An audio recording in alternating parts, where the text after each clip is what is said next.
minhas linhas e meus carretéis, boa noite. Estamos mais uma vez aqui no nosso canal Fechecler para o programa Nós. E quem está aqui hoje comigo é minha amiga maravilhosa, Sulamita Costa. Hoje o entrevistador será entrevistado pela entrevistada. E a Boa noite. Boa noite, meu amor. Bom ter você mais uma vez aqui comigo. Sula, passo para você as minhas varinhas e você começa com a sua entrevista. Boa noite a todos, é um prazer enorme estar aqui.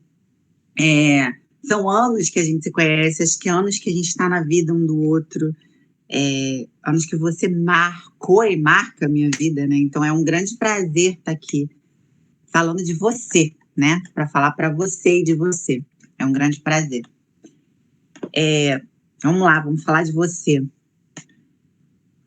Hélder Lúcio, né? A gente meio que já teve um pouco dessa conversa. Durante todo esse tempo, e isso eu fiz essa pergunta para você uma vez, né? Então vou fazer de novo. Você precisou criar a gente precisa criar um personagem para que a gente se proteja das pessoas e para que a gente sobreviva nessa vida. A gente cria personagens, todos nós criamos, e é fato. Quem foi o personagem que você criou para você sobreviver? Quem é o personagem? O Hélder Lúcio, quem é o personagem que você criou? E você precisou criar esse personagem? Sula, olha, a pergunta é maravilhosa, porque você se formou em psicologia e ao meu segundo filho, a adoção dele, ele veio com o diagnóstico de DI. E você, como psicóloga, sabe que é o transtorno de déficit de intelectualidade. E as pessoas costumam dizer isso daí, que você está fazendo a pergunta para mim. Todos nós criamos uma personagem para lidar com pai, com mãe, porque cada um deles tem um comportamento diferente com a gente. Eu acredito que quando eu fui criança, bem lá, remotamente atrás, muito antes dos 15 anos, que eu não estava na carreira artística, mesmo sendo filho de duas pessoas que tinham no sangue a música, né? Que meu pai é compositor e músico, e a minha mãe cantava.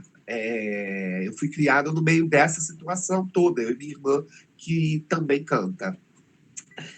Acredito que naquela época, sim, foi criada uma personagem, porque o meu pai era militar, então eu tinha um comportamento com ele, a minha mãe era do lar, eu tinha um outro comportamento com ela. Mas no momento que eles se separaram e que eu fui morar com um, e depois eu tive que morar com o outro, aos 15 anos de idade, o meu pai fez uma coisa muito interessante. Ele me deu a chave da casa. E falou: ó, essa chave do portão, para você entrar e sair, para não ficar tocando a campainha, para toda hora não incomodar ninguém da casa, muito menos a sua avó. Naquele momento, ele me deu a minha carta de alforria. Eu dei de cara no mundo. Então, aquele garoto que estava debaixo dos pés da mãe o tempo inteiro, que era tímido, que tinha uma certa vergonha, se travava, eu chutei o pau da barraca. Então, eu passei a ser... Da minha cabeça, eu sou dono do meu nariz, porque meu pai confiou a chave da casa em mim. Você está entendendo? E aí, tem coisas que eu não posso contar agora, que elas estão, infelizmente, relacionadas ao papo zíper, que são as loucuras que eu aprontei nesse momento que ele me deu essa chave. E está atrelado ao TDAH, porque eu fazia muita coisa sem noção. Mas, respondendo a você, Hélder, eu sempre dizia, quando eu comecei a modelar, que, vem cá, você sabe o que você está falando? E a pessoa, não, eu sou Hélder. E a pessoa ficava assim, quem é Hélder, né? E eu já batia no peito e dizia, meu querido, eu sou qualquer coisa não, eu sou Hélder. E eu inverti o meu nome. Eu achava Hélder Lúcio muito angelical. Então eu usava Hélder e Hedler, que é Hélder de trás para frente. Então eu dei um nome fantasia, porque naquela época todos os modelos tinham nomes fantasias. Então aquilo eu me sentia assim, Brigitte Bardot. Você está entendendo? Liza Minnelli. Elizabeth Taylor. Aquele poder daquele nome americano, né? Hedler, que na realidade era o Hélder de trás para frente. Então eu não me senti nenhum minuto assim montando uma personagem. Eu fui deixando o eu interior do Hélder, que foi aprisionado no momento que eu morava com com a minha mãe, que ela era uma mulher muito super protetora, né? Eu quebrei o braço 4 vezes, quebrei a cabeça 2, que eu só vou contar lá no Papo Zíper. Como é que eu quebrei? Quebrei a perna 1 e papapá. Eu era desengonçado, na realidade. Então ela tinha uma proteção muito grande, ela achava que eu era divino, que eu ia continuar quebrando. Né? Como eu fiz cirurgias em platina, e eu não me quebrei. Dos 15 anos em diante, eu não quebrei mais ninguém, mais nada no corpo.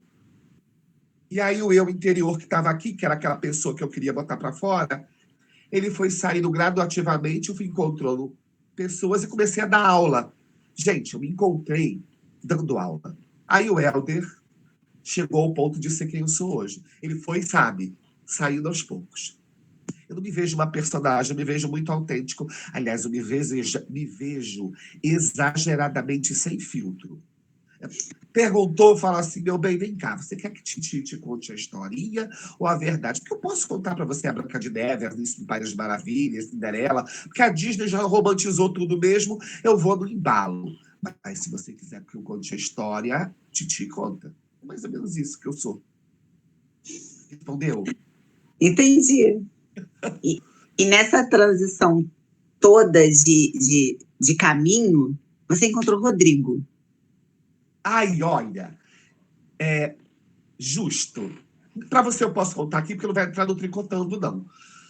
Como surgiu o Rodrigo na minha vida? Eu tive o... A vida me deu um outro pai. Eu tenho meu pai, que é meu pai biológico, morei com ele até os 15 anos, bababá, bababá, bababá. Mas eu, depois de um certo tempo, saí da casa do meu pai. Mas, paralelamente, eu tinha um amigo que eu já falecido, vai fazer 6 anos agora no final do ano, uma pessoa incrível na minha vida, que ele era babalorixá. E ele foi, assim, alguém que tomou muito conta de mim. Muito, muito, muito, muito, muito, muito. E eu fui Mister Jacarepaguá aos 15 anos, porque achavam que eu era bonito, e me inscreveram num concurso, e eu fui participar e ganhei o concurso. E aí começou a minha carreira de passarela, porque eu ganhei o curso para começar. Isso tudo paralelamente. Fazia o curso e dava aula paralelamente. De repente, apareceu Vander na minha vida. E eu comecei a chamar ele de pai. Pai para cá, pai para lá, pai para cá, e ele me chamava de filho. E essa relação de pai e filho, ela foi amadurecendo, né? E tinham os seguranças da onde eu tinha que ir para tomar conta, para representar a boate que eu ganhei um concurso, eu tinha que ficar lá durante um ano. Todo sábado e domingo eu tinha que estar lá. E aí eu ia. E o segurança, o Roberto, ele virou e falou para mim assim, o Rocinho, que meu pai Wander falava assim, ô Roberto, você toma conta do meu louro, porque ele tem que vir para cá por causa do compromisso, fica de olho. E aí, na hora dele ir embora, dá uma olhada se ele vai direitinho para casa. Pode deixar, seu Wander. E aí, Roberto fez amizades comigo, já era um cara bem mais maduro, né? Tinha idade para ser meu pai também. E o Roberto falou assim, pô, Rocinho, olha só, meu irmão vai vir aqui, que ele vai fazer um bico. Vou te apresentar o meu irmão, não sei o quê, de repente ele vai trazer a família. Tá. Aí, nesse dia, entrou, o irmão dele foi lá, aí me apresentou o irmão, a esposa do irmão, cumprimentou, eles pararam com um carro em cima da calçada, era uma boate que existia no Anil, não existe mais, se chamava 6696. Ela se chamava Andorinhas, porque tinha a gaivota da Barra, não existe uma das duas mais. Mas ninguém chamava aquela situação de Andorinhas, chamava pelo número dela. O número do endereço era 6696, então ficou 6696. E aí eu ia, não pagava para entrar, ganhei o concurso e entrava de graça. Comecei, ele me apresentou, pai, não sei o que, ele parou com um carro na calçada e tinham 2 crianças dentro do carro. Um garoto de uns 8 anos e eu acho que o outro tinha 4 ou 5, não me recordo. E o pequenininho, menina, ele tinha, olha, uma eletricidade além da imaginação. Ele dava porrada no vidro e eu, pá, batia lá, ele, e pum! Até que soltaram o garoto, ele ficou correndo lá na calçada, correndo atrás dele, e corre daqui, corre dali, dando gargalhada. Ou seja, eu, com 15 anos, era um moleque ainda, né? Tá ok. Se passou. Aí, no ano de 1992, eu fui ser sócio de um cara numa. Eu tenho que contar isso tudo para te responder a pergunta, Sim. tá? E aí eu conheci um cara, ele me contratou para coreografar um concurso no Irajá, onde conheci Viviane Araújo, ela veio ser minha aluna. e ele me chamou para ser sócio dele. Eu não queria. Por muita resistência, eu acabei indo. Aí ele abriu várias bolsas. Igual você veio para Renata, esse também foi feito da mesma forma. Aí veio um rapaz fazer aula comigo. Louro, assim, uma coisa assim de você perder a curva. Eu entrei na sala de aula, quando eu dei de cara com aquele monte de garoto, tem um garoto louro na minha sala, eu falei assim, que diabos é isso? Eu voltei. Olhei assim, mas quem é esse menino que está aí sentado lá? Eu sabia que você ia ficar impressionado, porque ele parece muito com você. Eu é. Ele lembra muito eu, só que ele é menor. Aí ela é seu aluno. Aí eu entrei, eu olhei e falei assim, eu estava me vendo menor. Aí começou a dar aula, babá, babá, começou aquela coisa de tirar dúvidas e coisa e tal. E eu encantado, porque eu tinha a impressão que eu estava me vendo com 16 anos. Eu sei resumir que mais à frente ele me cantou e eu fui e me envolvi com o menino. E aí um dia eu fui na casa do menino e tinha uma festa, não me lembro direito o que tinha, né? E ele virou e falou, mostrou as fotos de família. Quando mostrou as fotos de família, a Sula, eu peguei uma das fotos e olhei e falei assim, eu fiquei sem cor. Eu fiquei sem cor, meu coração disparou e, você está passando bem? Eu falei assim, não, a gente pode descer? Ele pode, eu desci. Quando eu desci, eu sentei no chão e ele, você está passando bem? Eu falei assim, não tô, não. Aí ele, o que houve? Eu falei assim, tinha um homem junto com o seu pai numa foto. Um homem com um bigodão, um cabelo assim, tipo Chitãozinho, Chororó. Ele falou assim, um é meu pai e o outro, meu tio Roberto. Eu, você é sobrinho do Roberto? Aí ele falou assim, sou. Aí a minha mente, sabe aquela coisa de filme que passa rapidinho o rolo? Foi isso que ela fez. Ela voltou assim, do Roberto. Gente, você é o sobrinho do Roberto, que foi meu segurança, que meu pai, Vanderlei, pedia para tomar conta de mim, que eu botei você no colo com 5 anos de idade, a gente brincou na frente da minha 696. Olha o que a minha cabeça fez. Era. Era exatamente o menino. Ou seja, eu estava começando a me encantar com uma pessoa que já estava na minha história de vida anos atrás e eu não sabia. E hoje a nossa gravação está sendo feita, eu tenho que dizer a data, porque eu não sei quando vai no ar, no dia 1º de outubro de 2021. Amanhã, dia 2 de outubro de 2021, eu faço 28 anos de casado com ele, Rodrigo, que é o meu esposo, pai dos meus 2 filhos. Que lindo! Tinha que ser você a fazer essa pergunta, para você, só você de repente saberia dar o significado disso, porque a nossa história é um pouco parecida. Você teve os seus altos e baixos, e eu também tive, e como você disse na nossa entrevista, Deus fala com você, basta você abrir os seus olhos. Verdade.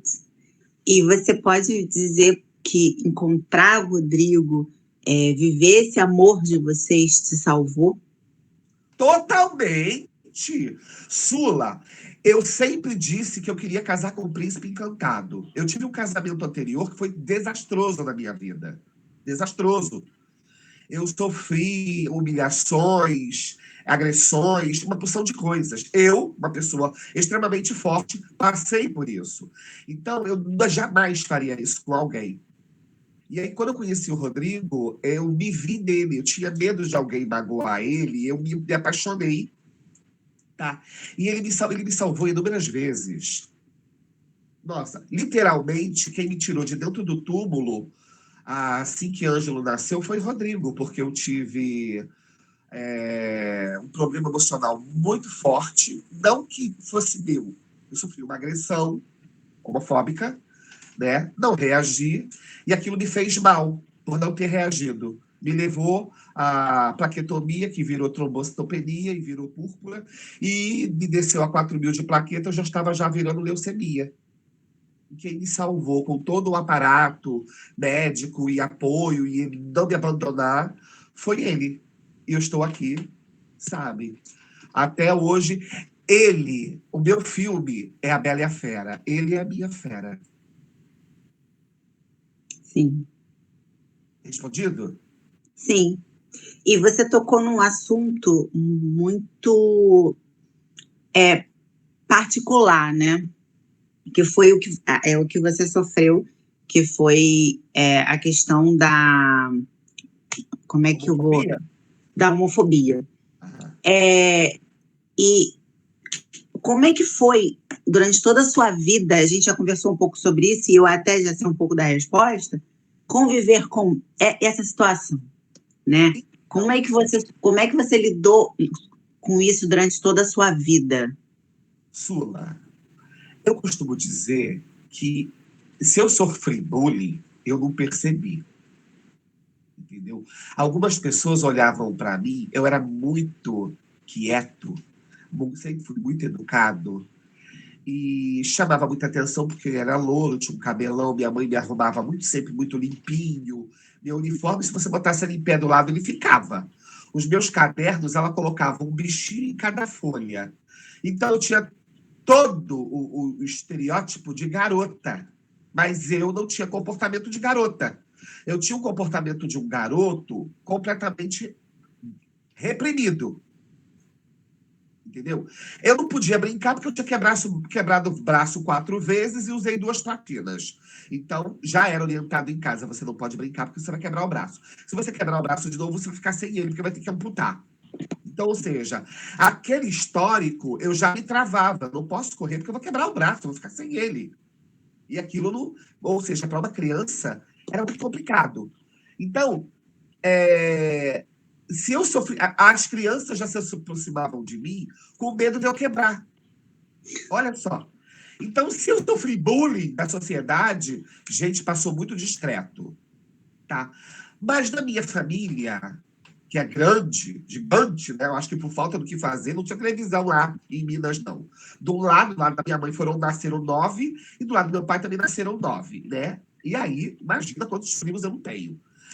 Quando eu reunia as pessoas, ele lembra alguém. Aí, eu não era idiota, porque eu posso ser e de lindo, e de belo, e de maravilhoso, mas idiota eu não sou.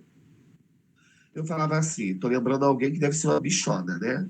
Da cabeça deles, porque o preconceito está dentro da minha casa, não está lá na rua. Fato. E eu resolvi, conforme eu fui crescendo, ir me afastando. Você tá entendendo? Porque nenhum deles nunca me deu nada. Nenhum deles nunca ajudou meu pai ou minha mãe. Então, qual era a proposta de eu conviver com pessoas que não estavam acrescentando a minha vida? Aí, há Deus na nossa vida, que eu sempre dizia assim, pai, eu quero eu criar minha família, eu quero eu formar minha família. E quando eu resolvi ser professor, eu comecei a observar que muitos dos alunos que passavam por mim viravam família. E aí eu fui construindo a minha família. Mesmo que hoje a gente está distante, olha só, a André está fazendo a filmagem toda, hoje é dia do casamento dele, dia 1º de outubro, é aniversário do casamento de André, ele está lá jantando com Bárbara, né, e fazendo a nossa gravação. Isso é bom eu dizer que esse diário visual é algo que vocês que são a família que eu escolhi, estão em prol de um bem comum, tá? E essa é a minha família, lidar com. Eu servi o quartel 4 anos. Ninguém foi homofóbico comigo. Eu era o Mico-Leão Dourado. Eu não era a bichinha. No meio de todos, que eles se chamavam de. Era muito engraçado que os meninos se chamavam assim, ô macaco, ô babu, ou não sei o quê. E eu achava graça. Aí um belo dia um virou e falou para mim assim: você tá rindo do quê, Aldo? Eu falei assim: porque eu estou me divertindo com vocês. Ganha-se muito pouco, mas se diverte muito aqui. Eu sempre dizia isso. Aí um virou e falou para mim assim: ah, mas você faz parte da família, Helder. Ele tinha quase 2 metros de altura, né? Daqueles bem grandão, aquele pretão bem grandão. Aí ele, porque eu não sei se eu posso dizer se é negro ou se é afrodescendente, porque hoje em dia é tão complicado o que a gente pode se referir ao irmão. Aí eu tô achando graça. Ele, mas você faz parte da família. Eu, como assim? Você é uma raça de extinção, você é Mico-Leão Dourado. E ficou. E aí me chamavam de Mico-Leão Dourado. E falando em família, né? Você falou que quando você começou a dar aula, que você se descobriu como professor, você descobriu a sua família, né? Nesse trajeto de descoberta de família, e você já dá aula há anos, né? Quantos anos no total, desculpa? Fiz 39 anos agora, dia Então, 2 de agosto. 39 anos de aula, 2 de agosto, aniversário do Rodrigo. 39 anos de aula, você como é que eu vou te perguntar? Você desistiu de alguém? Ou você acha que você falhou com alguém? Sula, eu não me recordo de ter desistido de alguém. Eu dava conselhos. Só que existem fases na nossa vida, como você na nossa entrevista no Tricotando, você falou que passou por fases. Então, imagina um garoto de 15 anos de idade dando aula para quem tinha 20 e 21. Eu tinha que me impor. Vim de um regime militar. O meu pai nunca me deu um tapa. Ele era um homem que ele dava as ordens dele, mas ele nunca deu um tapa. Então, meu pai tem duas fases. Tem a fase enquanto ele foi casado com a minha mãe, depois do segundo casamento, que aí houve uma modificação, porque ele estava começando um novo casamento, tem toda aquele love story, né? Aí acaba se perdendo que tem 3 filhos na jogada, mas não vem ao caso disso daí. O eu perder alguém, gente, eu já perdi, já morreram para mais de 10 alunos nesse meu período de 39 anos de profissão. É... Por que essas crianças morreram? Porque essas crianças não foram compreendidas dentro de casa. Pelo menos umas 3 cometeram suicídio, mas com problemas mal resolvidos entre as suas famílias, não dentro de um curso de passarela. Você está entendendo? Eram problemas que já coexistiam. Aí, de repente, vieram para um curso de manequim e eu de repente tem uma visão, mas como é que com 15 anos, 16, 19 anos, você vai conseguir sinalizar a família? E muita gente, Sula, veio, por exemplo, eu conheci seu pai e sua mãe, tenho o hábito de chamá-los de tio e tia. Você sabe disso que eu frequentei a sua casa. Agora, quantos outros vieram para fazer aula e se matricularam por conta própria, porque tinham já 18 anos, e eu não conhecia a família, e de repente deu zebra lá na frente? Você está entendendo? Eu Sim, acho que é, filho é um empreendimento a longo prazo. Não adianta. Ah, fez 21 anos de idade, ele anda por conta própria, não, gente. Aí o problema vai ficar maior. Porque ele vai daqui a pouco casar, e aí vão vir os netos. Então, você, enquanto pai e mãe dos seus filhos, você é aquele suporte. Você é a base da família. Então, você tem que estar sempre dando um conselho, porque eles não viveram, enquanto pais, o que você viveu. Então, essa coisa de eu me preocupar se eu perdi alguém no meio do caminho, é, eu não, porque eu não, o que eu podia fazer, eu, de repente, eu virava lá do avesso para poder ajudar os outros, só que era difícil, porque o adolescente, o jovem, ele fica com você até o momento que você está não sendo contra ele. Quando você dá um conselho que ele não se. Que aquele seu conselho ele acha que não serve para ele, ele procura, ele por conta própria se afasta de você. E se ele não tem o suporte da família, aí é que ele vai sair fora. Ele vai sair fora mesmo. Você perde entendo, ele. entendo. E nessa continuação de família, né, que a gente está falando de família, a gente falou de família, a família que você escolheu para você, que foram seus alunos no decorrer da vida, e a família que você nasceu agora, né? E eu costumo dizer, e tenho um estudo muito sobre isso, que nós somos a somatória das 5 pessoas mais próximas, que a gente convive com mais proximidade. Dentro desse preâmbulo, Dona Mag, Então, olha só. Eu tenho muita coisa de Mag, como eu tenho muita coisa de Mário. Eu costumo dizer que eu sou MM sem chocolate. Eu carrego um pouco de cada uma, que eu nasci no signo dele, né? Meu pai é do signo de Capricórnio, então nós somos ali muito próximos. Só que ele é um capricorniano contido, e eu sou um capricorniano, alegoria de carnaval. Eu acho que eu sou a 15ª escola de samba sozinho da Marquês de Sapucaí. Então eu trago um desbravamento de Mag. Na realidade, eles são duas pessoas muito sofridas do seu tempo, lutaram muito, em alguns momentos se perderam, e outros eles se acharam. É, dizer assim, eu tenho a coragem dos dois, porque os dois são duas pessoas muito corajosas. Eu tenho a simpatia, porque eles quando eu novo, eu me lembro de muita simpatia deles.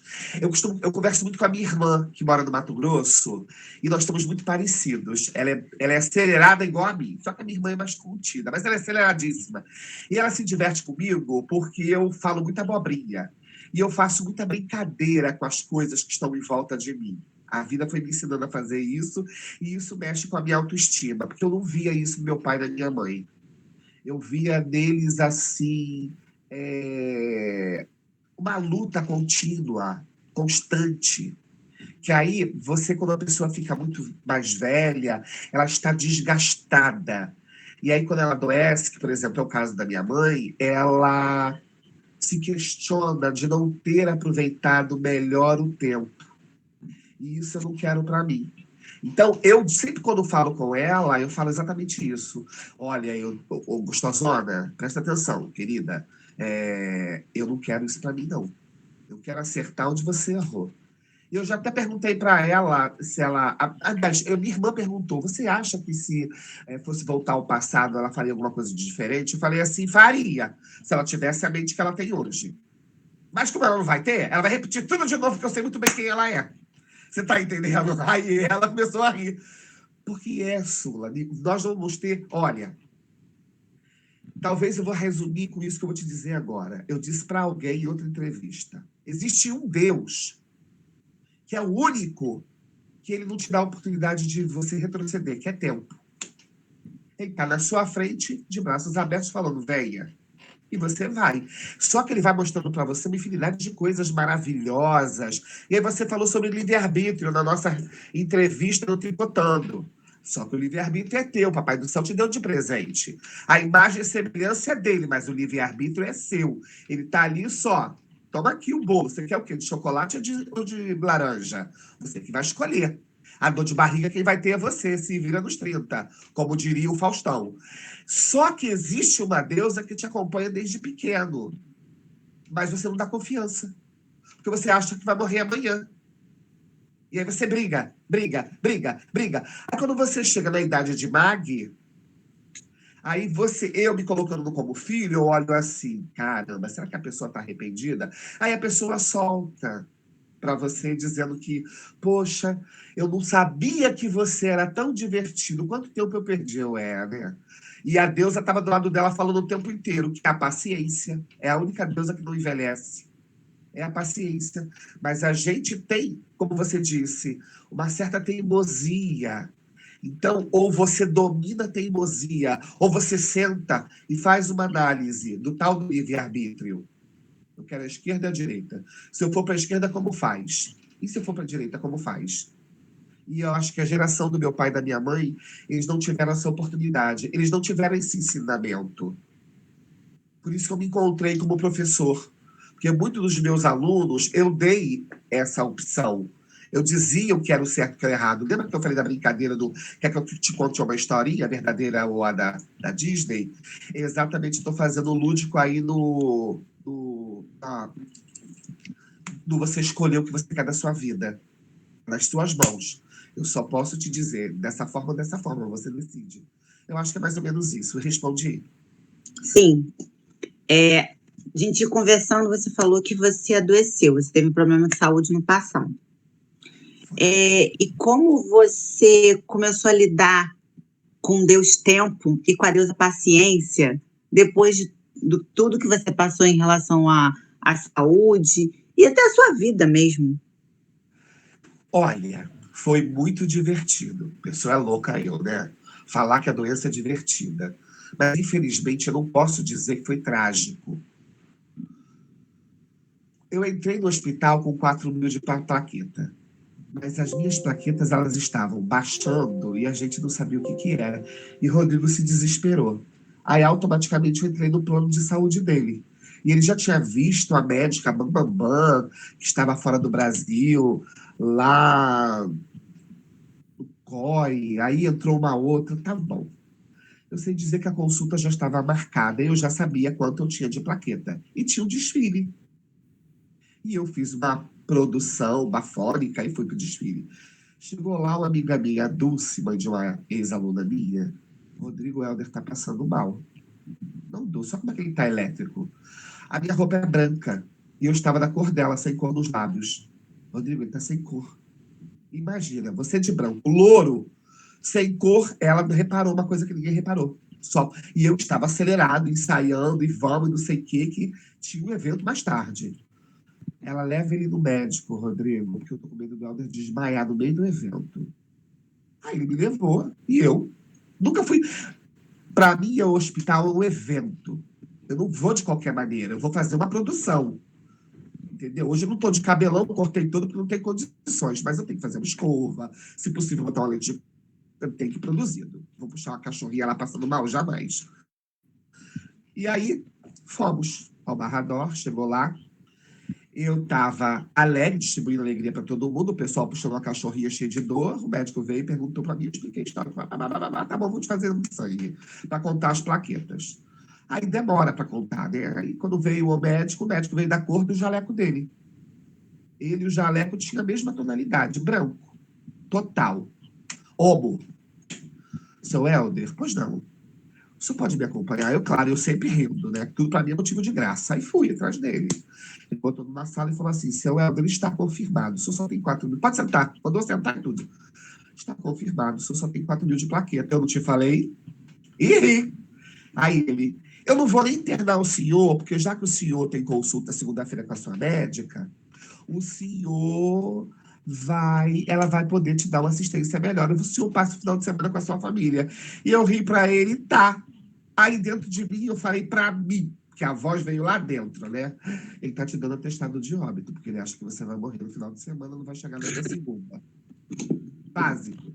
Aí o Helder saiu de lá de dentro com o papel na mão, o Rodrigo estava me esperando. E aí, tudo bem?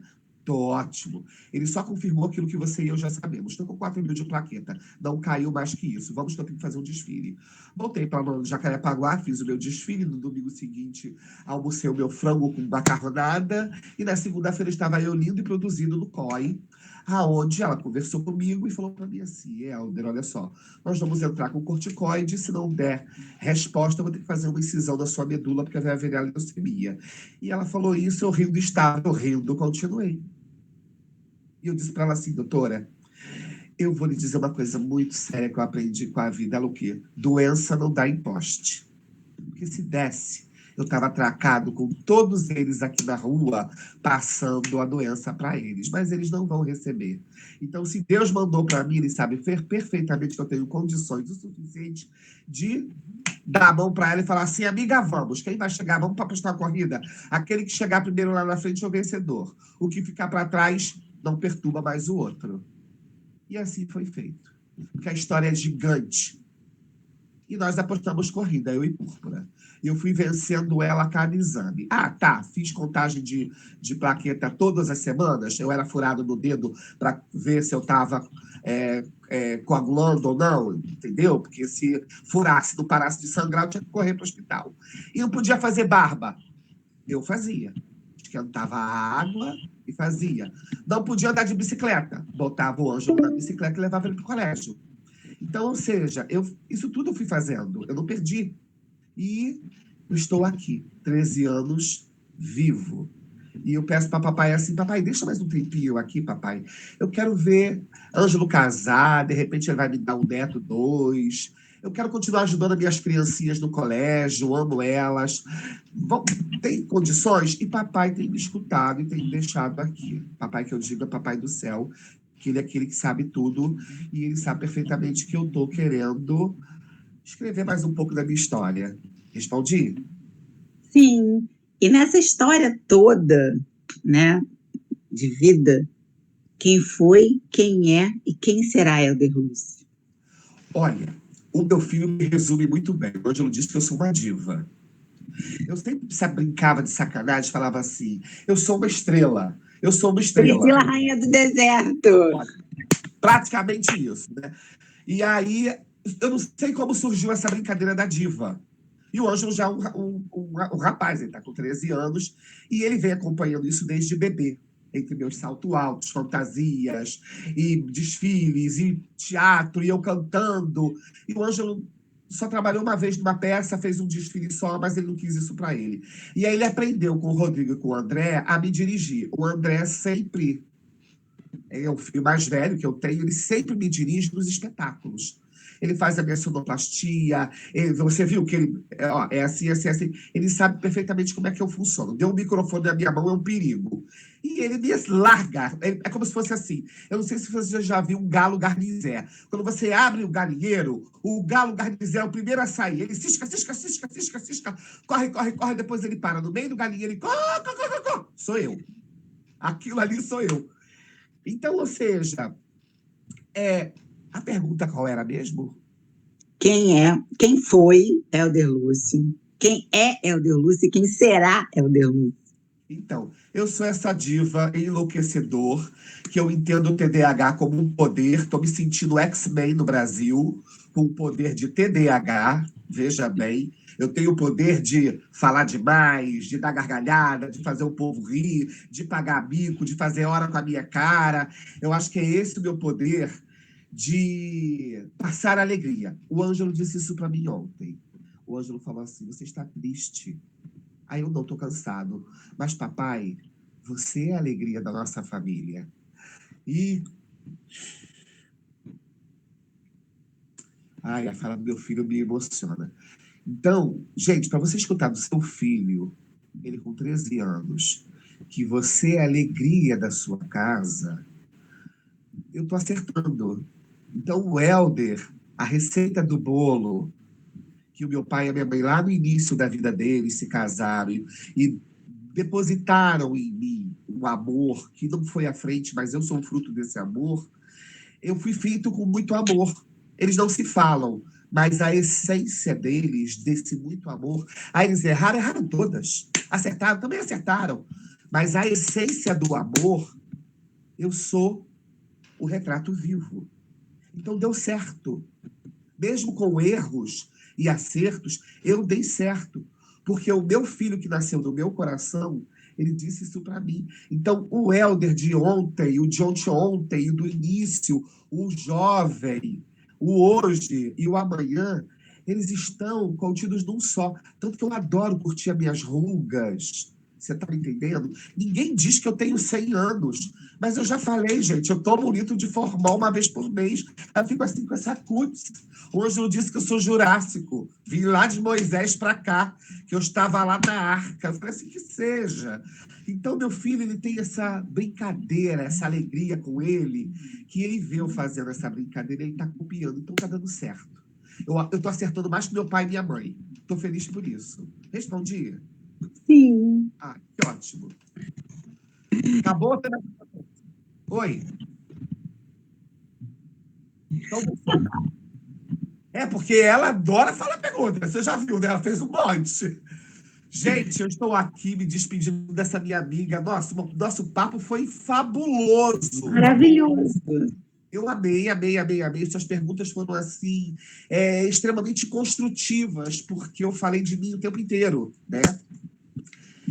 Olha, estou despedindo da minha amiga Sulamita Costa, aqui nós, no Um nosso enorme canal. prazer. Sula, muito obrigado, gratidão. André, te amo, Sula. Te amo, Bárbara, obrigado por ficarem comigo até essa hora. Olha, Prazer beijo. enorme estar aqui, viu?